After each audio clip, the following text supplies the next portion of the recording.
Hello there, welcome to another episode of World of Tanks with Ngani Titan. And ladies and gentlemen, boys and girls, I think I have a treat for you on this one. We have the KV-2, the strongest of strong tanks, on the Kormarin map. And I must admit now that I was very concerned when I saw the Kormarin map, because it's probably the campiest map in World of Tanks. It really is a map that encourages people to sit back and snipe at long range. You can be very easily spotted. The map isn't that big, so tanks with good view range tend to spot pretty much most of the map as soon as anybody crests the ridgeline. And you can be shot at from most of the map to almost anywhere else on the map. And KV-2 is not good at long range sniping. It's not our thing. So I thought I would head down towards the central village. Now I don't want to go into the village. The village is a death trap in my opinion. Going into the village is for the suicidal. But if I hang around the edge of the village, I might get the opportunities to pick off a few tanks. And I thought, yeah, I'd do well, get 3 or 4 penetrations. I might get overrun, but, you know, all I need really is about 3 or 4 penetrations with the KV-2, and I've gotten my fire for effect. And I thought, okay, T-37's coming up. Will he come out again? He's bound to. He's brave. Don't have 6th sense in this tank, and there's the T-37, and there he's gone. So, first blood to us. And then we back down into the low ground. Probably should back down a bit lower. I'm probably exposing a little bit unnecessary there. There's a Churchill gun carriage, fairly powerful, and there's an aerial 44, probably even more dangerous. Looking back at it, I'm not sure how I got that shot through the tracks of that dead KV-1. But we did, and the aerial 44 has paid a price, though not as much as he might have. I've been rolling a bit on the low side there. But then I suppose I hit the angle of the armour rather than, so it didn't, a lot of the blast went around the aerial 44 rather than through it. I wasn't getting a penetration there. The armour in the aerial 44 isn't great, but it's very well sloped, so the effective armour can be quite high unless you hit the turret. The turret is complete rubbish. It's worse actually than the body of the tank, and it's flatter as well. So shooting at the body will bounce quite a few shots. However, I'm expecting that aerial 44 to come out, and I should be able to finish the job. There he is, gone. So that is our second kill. However, the team is not doing so well. We're down 3 kills, and things are looking a bit bad because there's a lot of tanks just hanging back and being a little bit overly passive. We have a lot of heavy tanks, and a lot of them are hanging back. And a lot of the ones that have gone forward seem to be dead. So there's a lot of tank destroyers there on the eastern side of the village, and I thought I might be able to pull up and put some rounds into them. Now it's not safe to hang around here. I have some guy firing across the river at me. So I pull around, just lock on the first target of opportunity and just lob a shot off and hope for the best, because that's usually the best way to play with a KV-2. So then I thought I could hide in here behind the building. The only thing I have to worry about is that VK3601H. However, an SU-152 rolls around the corner. Now I can't stay here in front of an SU-152, but if I get the chance to put a shot into him, I'm definitely going to do it. That hit the gun mantle. It was a bit of a low roll again because it was splash damage to the most heavily armoured part of the tank, but I did knock out the gun. Now if I keep a wall between me and him, looks like he repaired his gun, but because of the wall, he wasn't able to get a clean shot at me, and he missed. So we finish him off, and we take another hit from the VK3601, doing that.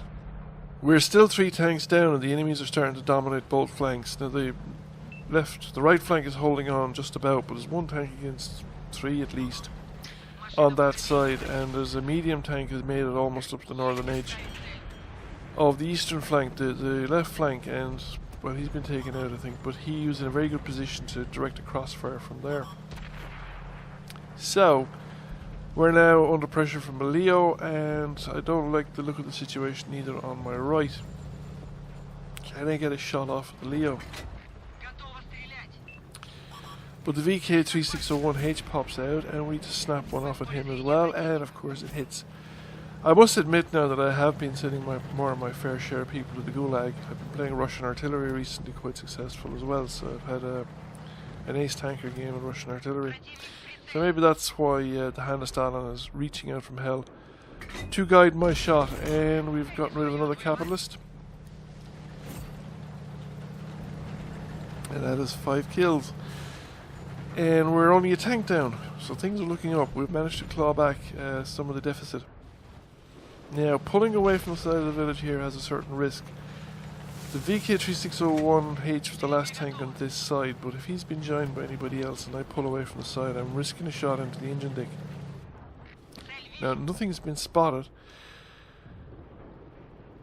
but they don't have to be inside my minimum detection range, and other than that, the KV-1's as blind as the bat when it comes to shots. Now, that was a nice shot, because that is a difficult shot in a KV-2. There wasn't a lot of the Cromwell showing. Now the Fascists down here, the Tiger 1 is takeable. Although the artillery will probably get him if he insists on staying in front of the rock rather than going behind it. We come down. And unfortunately that was a bit of a low roll, so we don't get the kill. And the artillery arrived after we did. If we had, I suppose, hesitated for a second longer, and the artillery arrived first, we'd have gotten the kill. But such is the luck and the way life works out. But now we're a tank up, so the team has actually managed to pull it back. And considering the situation we're in, that's actually pretty good going. It was a remarkable enough recovery. Now there is a light tank over there, and there are 2 tank destroyers hanging around somewhere. I'm not too sure where, and none of our tanks seem to be pushing forward or advancing, and my problem is, of course, this is that I'm a fairly blind tank. Now the Nashorn pulled up, I thought it was worth taking the chance, but he did hit me, and he removed most of my remaining hit points, so I'm down to, what, 16? 16 hit points. I'm just barely alive, but we're still a strong tank, and we're not dead until we're dead. And even then you have to be careful. KV-2, very strong tank. Now we have the numerical advantage, but they have a light tank, which is a very dangerous light tank. They have a tank destroyer of unknown type. It was probably a Wolverine. I was shot at by a Wolverine anyway, so I presume it's a Wolverine, which is a pretty effective tank. And they have the artillery, which seems to be definitely, certainly firing out the shots as fast as it can.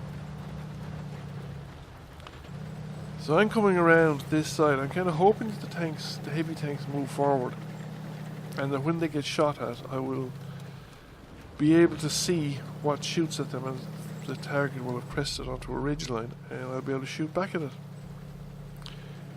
Because I don't think there's anybody back here except artillery.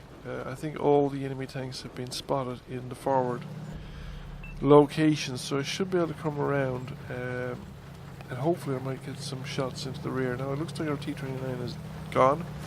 I think artillery's managed to take him out with that light tank, spotted him. And artillery taking him out. He probably had been spotted him earlier anyway, so that the artillery was more or less aimed in on the spot. So I was kind of hoping that he'd be up on the crest where I could see him, so I thought maybe if I got some height I might get a better chance, or I might have a chance. But I think he's actually a little too far forward. He's on the low ground beyond that hill there, and I'm not going to get a line of sight from here. We have managed to take out the Wolverine though, while I was yapping away. So now we're, what, 2 tanks up? But it is still very touch and go. That light tank is capable of turning the battle simply because of its stealth and its view range. I mean, if he actually relocated completely and left us stumbling around here in the blind and let the artillery do some of the work, this game is still winnable from the red team's point of view. In fact, while that tank is still there with full health, I wouldn't write off the red team in the current circumstances.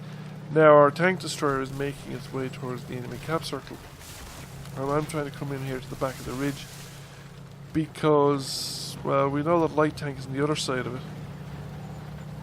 I can't see the GW Panther from here. I was hoping he'd kind of panic and come over the ridge line, but he doesn't. He takes a hit from the tank destroyer, but it doesn't quite remove him from the game. And there is the 5916. Now we fire at it, but we don't get a penetration, and it looks like he has a repair kit, so I'm not going to get the reload in. That was my only hope of survival there. If the if he didn't have a repair kit, or he used his repair kit, and it took him a full length of time to repair his tracks or his engine, whatever was broken, then I might have gotten the reload in. I was halfway through it anyway, and these are artillery heading for cover, and he gets taken out by the light tank.